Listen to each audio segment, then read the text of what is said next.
Time then to bring on board Vijay Bhambwani, who is the author and CEO of PSPLindia.com, with his thoughts on Indian markets. Good morning, Vijay. Would first like to know the key levels that we should be watching out for on the Nifty.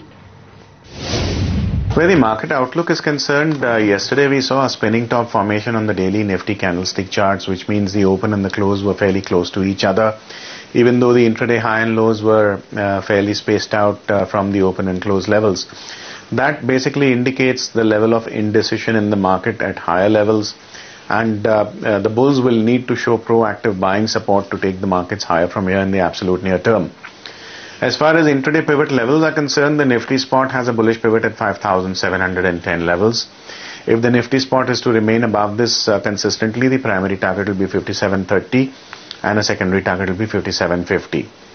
On the other hand, the bearish pivot for the Nifty spot will be at 5,690 levels, below which the primary target will be 5675 and a secondary target will be 5650.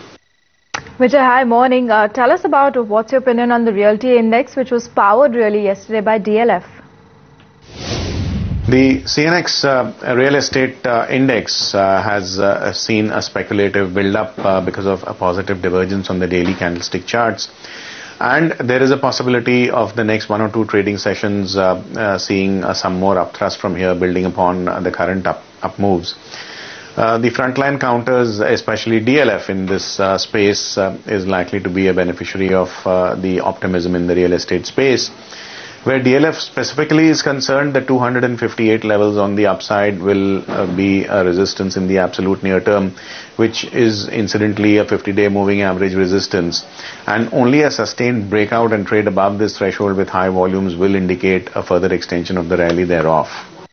Okay, and what are your thoughts on BHEL as well as JP Associates?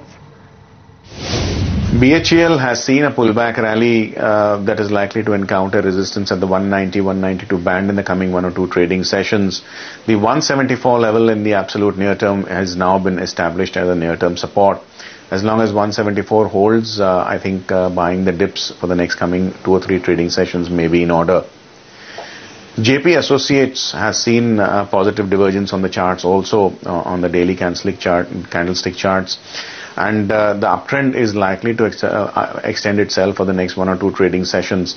Intraday players might just want to buy the dips and square up those long positions on the same trading session itself, because this counter is high beta and therefore reversals can be fairly abrupt. And what are the trades you're recommending this morning? Where individual stock trading ideas are concerned, I would want to buy Kane India at marginal pullbacks to the 284 levels, holding these longs with a stop loss at 281 and expecting to book profits at 288 or end of the session, whichever comes first. My second trade would be a buy in Tata Global in the cash segment at marginal pullbacks to the 130 levels.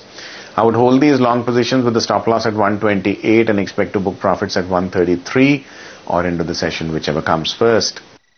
And what's the strategy from the futures side? In the future space, I would want to buy SBI April futures at marginal declines to the 2100 level. I would hold these long positions with a stop loss at 2084 and expect to book profits at 2125 or end of the session, whichever comes first. All right, Vijay, we'd let you go on that note. Thanks very much for joining in with your trading thoughts.